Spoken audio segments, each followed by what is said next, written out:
with Khoze encourages young entrepreneurs, supports advocacy on policy change for medium and small enterprises, discusses health and leisures.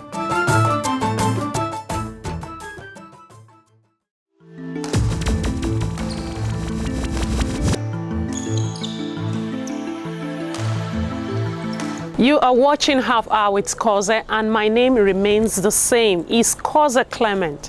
And today we'll be having a wonderful time with a one-time commissioner of Bayelsa State. I have with me here Your Excellency, sir, Mr. Hon Febo. He runs his own empire, and now I want to listen to him as he tells us what he does presently. Now, you are talking about the real estate business is like crashing. So how is it for you? Is it crashing or is it growing?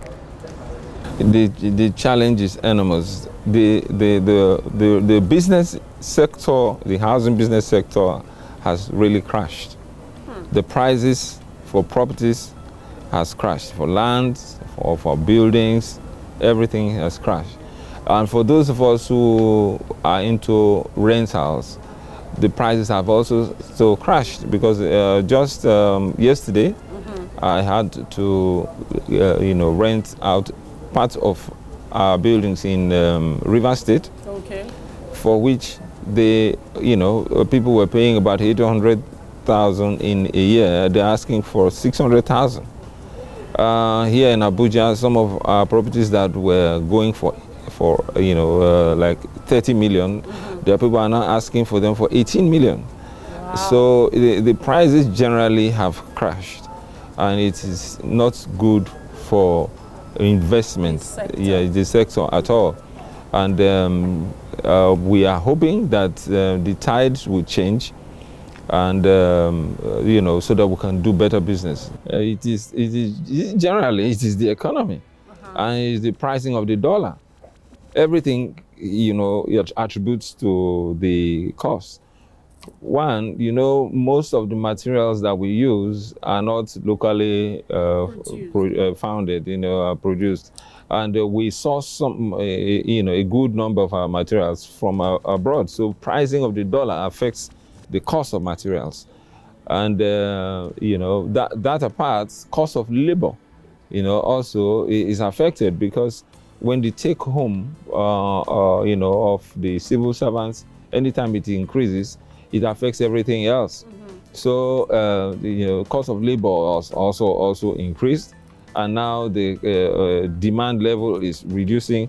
So getting the balance is really a task for us, and that is the reason why personally I have, like every other good businessman or businesswoman, would diversify in business into sectors that can sustain your investment and your resources. If not, when one sector crashes and you are only solely dependent, and you are finished, and that will just crumble your business. So what I have done in recent times was to go into microfinance banking. And we've been in that sector like for over 6 years.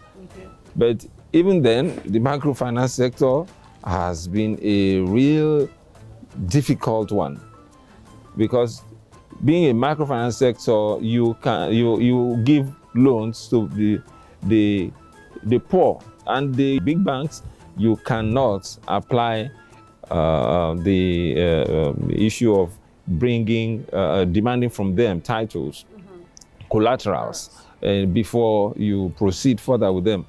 And so the method we apply is a little bit simpler, so to make funding accessible to the poor. What plagues that sector is that they do not pay back as when due. And so when they, yes, and so when they do not pay, your money is stuck there. So this money belonging to the bank is stuck in the hands of several able-bodied people. And how do you get your money back? So you have to keep recapitalizing your bank to remain in business. And so the sector has its own challenges. I haven't found that we now veered off into what we call bureau de change. Okay. So and then of course we have our office here in Abuja. Okay. And then we have another one back. The microfinance bank you have, do you have a branch here? No, it's in Bayelsa State. Bayelsa State. Because I believe so much in my state. I want to develop my people first. So we also got our license for bureau de change in Bayelsa State, but then we have another one here in Abuja. Now the economics are different for Bayelsa and Abuja. You can understand that.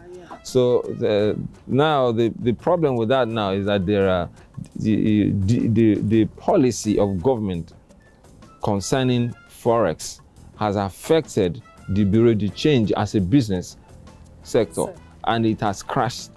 The business has crashed because for the fact that we are heavily regulated by the central bank, and you are expected to assess the forex from the central bank at 360 naira to $1, and you are by regulation you should not sell above 362 naira per dollar, and you have running costs for your offices and several other things.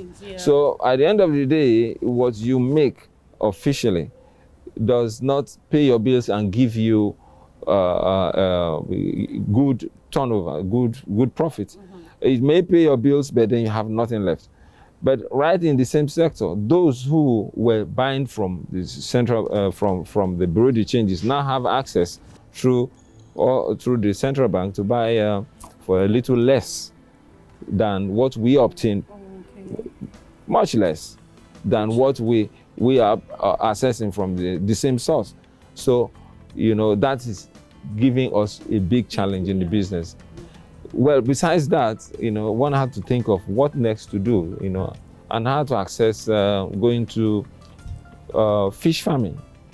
Fish farming? Yes. Oh. So as I said, you are a man of many colors. Yes, yes. When I mean man of many colors, and you do a lot of things. Yes, because I was taught by my parents that you have to use your brain all the time. Yeah. So, and when you pass through the higher institutions with the university should pass through you. So for me, I think the university passed through me very well as I use my brain.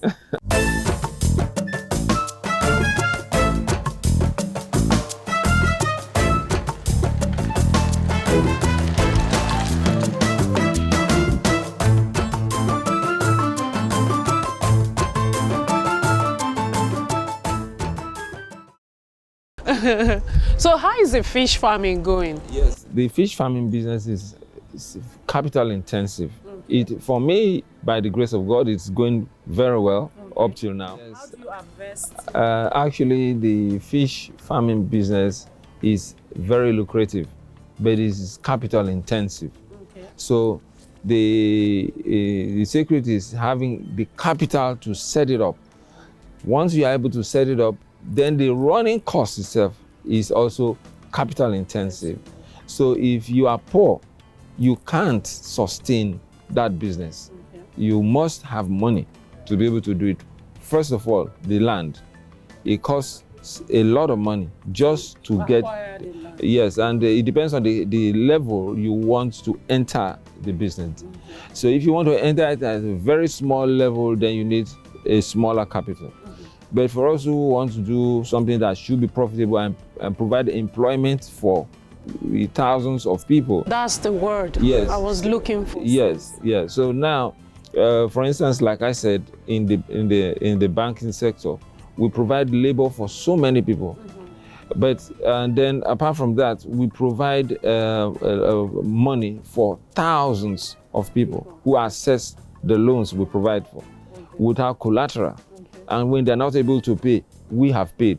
And so we only recapitalize. In other words, we pay off what they are not able to pay. And so we are doing a lot on our part in seeing that we provide labor for people, provide resources for people in our state. Then when even the fish sector, fish farming sector, what we are doing, we are putting down, we will provide employment for a few hundreds of people, because we have market women, who depend on our fish. They will come by and they will sell. They will also provide employment for people who would serve in the factory and be workers on ground. Now, that sector providing the land space. I have 2 acres of land, yes, which and then I have another about 5 hectares, which is about 5 hectares is multiplied by 20, it's about 100 plots. They have another about half an hectare, which is almost 50 plots by the riverside, all geared towards. No, in Bayelsa. Yes, because you need a lot of water resources to do this business, and so we are starting with the 2 acres, which we have which contains right now about 30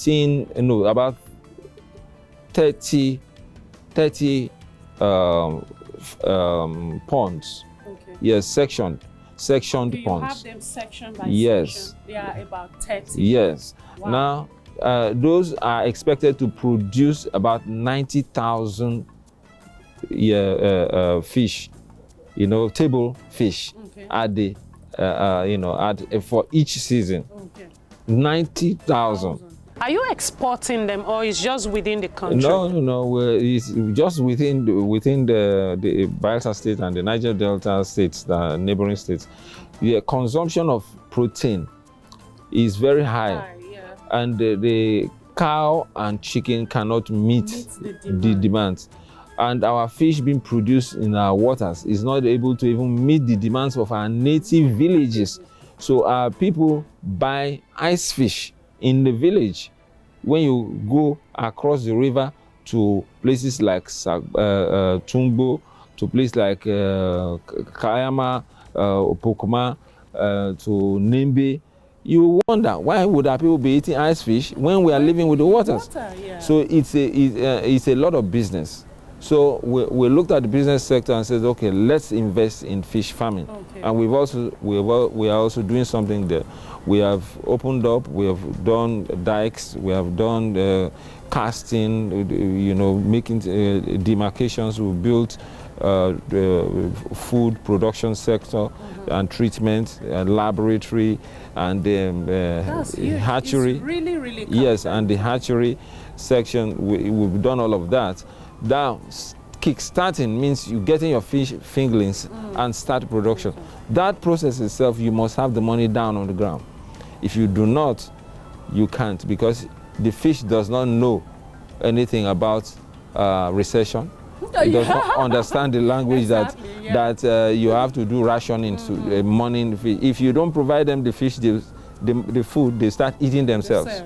So and you must. You're lost. You lose everything. So you must have the resources to provide all the food they need for the 6 months you want to feed them, so that you have a table fish at 6 months. Now, for those we want to dry and sell as dry fish, 4 months is enough. We feed them very well, and you can get 1 kilo of fish by 6 months. But by 4 months, if you feed them very well, you can also obtain 1 kilo or a little less than 1 kilo, and you put them into the kiln for drying, and then you have dry fish that are very good for export purposes. Yes. I asked the question if you are exporting. Well, you've really put your hands in a lot of things. I like the fact that you're diversifying. Okay, Nigerians, we were listening to Mr. Hon Febo. He's telling us about his investment, how he's making sure that if this sector is not working well, he delve into something else to earn living, equally empower people, That's what we should do. We have a lot of graduates on the street. They don't have jobs. Can we start something on our own as Nigeria, anywhere we are in the world? Let's start something on our own and see how profitable that thing will turn out to be, and equally employ some other persons under us that will be working for us, and at least that person will be grateful for having a job, because the alarming rate of unemployment are we can't really go into that, but we all know that is way too much. Now back to you, Mr. Austin Febo. Tell us about, in all of these, I understand that sometimes you're in Bayelsa State, sometimes you're in Abuja. What time, do you have time for yourself at all? You have your hands in a lot of things. How do you spend your leisure time? Because any year I see you look the same, you are not growing old. Abeg, what is the secret? Thanks for the compliments. Actually, the way you plan your life is the way you would have it. I plan my time. I engage competent persons to work for me. Okay. And each sector, I make sure that I get people who have a little bit of experience. If they do not have the experience, they should have enough qualification. And I'll train them, and then they start working. I mentor people. One thing I do is I love mentoring people, because I was once a youth and I looked forward to being mentored, and I didn't get the opportunity to be mentored by someone. So everything I did, I pioneered. Everything I did, I pioneered. So I love mentoring people. So I provide that platform, and then once you are good to go, I ease off and allow you to go autopilot. So most people, you can only get the best out of somebody when you allow them to run the show. Yeah. So I allow them go to, so when they grow confidence, they're able to do things on their own. So that gives me time for myself. Okay. So besides that, I love to exercise, because that is a very healthy way to live. And that I try to watch what I eat to keep my shape. And I'm sure the fishes you grow to are doing justice to. Incidentally, I love fish a lot. Because fish is also a good source of protein that doesn't give you too much of bad protein. It doesn't have bad protein, and it gives you good eyesight. It has vitamin A and K, so oil fish and all of that. So I like spending my time sporting, gymming. At least I have a schedule of about 3 days to 4 days in a week for gymming. And I do that, and I also I have time for going out and to the park, sitting in the cool. And I love reading and taking time out to just work. If I don't tell you who I am, you will never be able to find out. I try to be as simple as possible and to interact with people. So you don't attract unnecessary attention. Where we need to show our worth and our feats, we show up.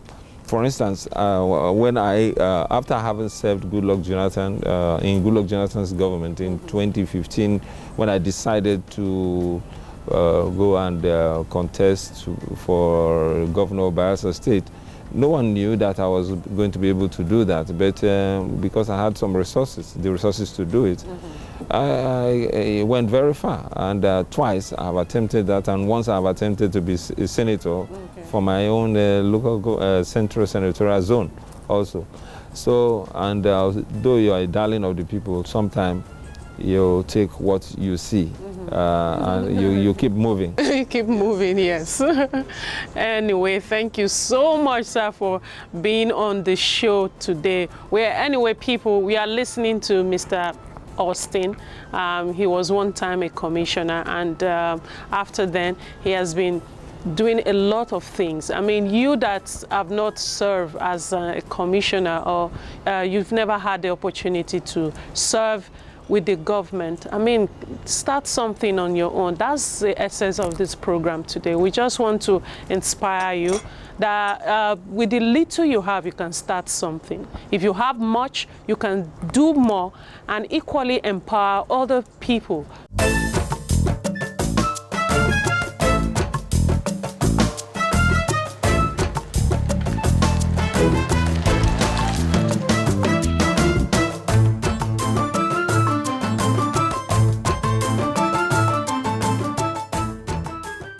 Do you have any foundation so far?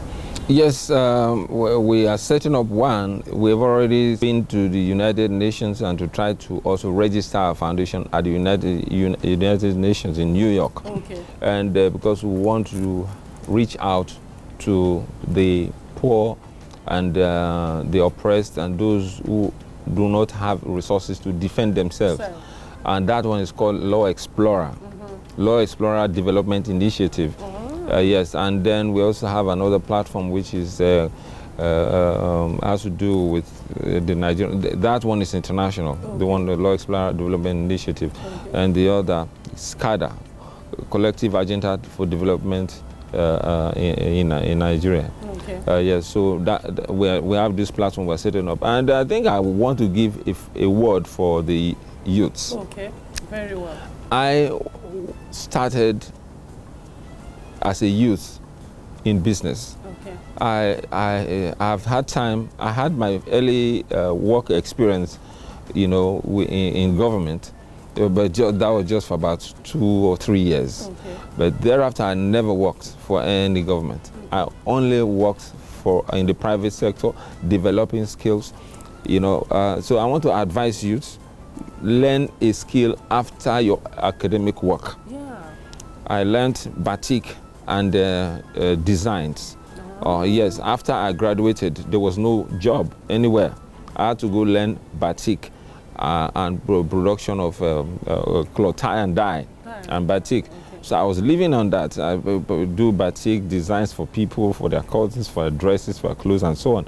And then they went into poultry. I had to learn poultry. I started this poultry at the side of my house, and that sustained my family, myself and family, for a while. And you know, different things. Now we are not doing those things in a small dimension. Now we're doing big, because. But every youth learn a skill. Is it hairdressing? Is it clothing? Is it fashion? Is it computer programming, or you know, anything has to do with desktop? Different things. So you can be useful to yourself. You can add value to society. You will not be burdensome to people, and you know. So there's nothing that's wasteful. At the point, I bought cycles as gifts to people, to youths, to help them. You know, these are people who have worked and served under me, so I felt to empower them. Yeah. I bought about 20 bikes and gave to them. Some, you know, went to sell it rather than using it to empower themselves. Yes, but the wise ones use it to feed their families, use it, gain enough capital to buy others, and they have been increasing. Wow. You know, there's one who has built a house. You know, I gave him money initial seed money to buy a land, and seed money to start his own house. Today, he has his own house built, fully completed, and is living as, you know, a graduate, married in his own house. So youth, yes, youth should invest in themselves and try to do something else apart from what you learned. That has been what's been sustaining me. I trained electrical engineer, but I became a fish seller. From fish seller, I became a poultry egg seller. I also became different things at different times. Besides, I didn't even tell you, I set up a recording studio in Bayelsa State. Yes, outdoor recording equipment and indoor studios. I have about equipment enough for 2 different studios in one location. So those are things which I have done at different times. But we thank God for where we find ourselves now. I don't live on those things anymore, but they are good for you know, everyone, and we can still access these things. It's good for you to be doing something and you keep improving. Yeah.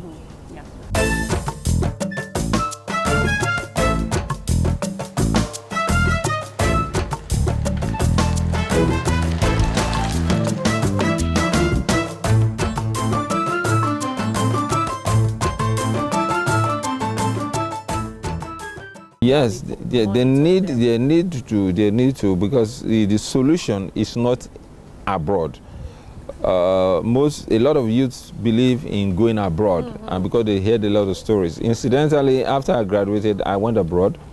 Of course, I was always going for holidays while I was in the university. So I eventually went abroad, went to London, then stayed there to do international marketing as a course. But do you know the kind of jobs our people do there? You will never do that job here if you are given as a graduate, because it's not meant for you at all. Cleaning jobs, washing plates in the kitchen, and cleaning offices. A lot of our youths are in abroad. They are doing well. By the grace of God, I'm where I am today because I worked hard, and because God has shown me mercy. But I once worked as a cleaner in an office after I graduated, because that's the only kind of job you can get in London, whether in the US as a Nigerian, because you don't have a work permit. So you have to do what is available. I worked in an office, a big office. Maybe if I mention the institution, you'll be shocked. A very big office. I was doing 2 jobs, one in the day and one in the night. And then I go to school in the day. So how do you cover up? How do you make it? Yeah. And then if you don't have the money to even pay your fees, you can be on that job for the next 10 years and won't graduate. But in my own case, I had the money to pay my fees, so I wasn't doing the job to live on. So it's different strokes for different folks. So the solution to the economic problems is not abroad. I want to advise Nigerian youths to look inwards. Don't run abroad. You run abroad, you're going from fry pan into fire, because there are lots of danger, even in the process of going abroad. I went out legitimately, but you want to take the cost of going through the desert or going through the seas, crossing so many terrains. It's dangerous. Yeah. It is not the way to go. Look for something to do in your country, and it's honorable, and you get the best, you get blessed. But you have to make the sacrifice of using your own brain and finding the little resources you can get to start your own business. And once you start that, God will bless you, and you keep increasing. Nothing you start and work hard at will ever go down. So get the best, do the best. Your little will be blessed, and you keep increasing. Because abroad there are lots of people who will take advantage of you. The law, if you fall into the law, you will pay with everything that you have. You may lose all the rest of the years in jail if the law gets at you. So why not stay back home and invest in your country and do what you can and grow? Now, we don't have much time. This is the much we can take. So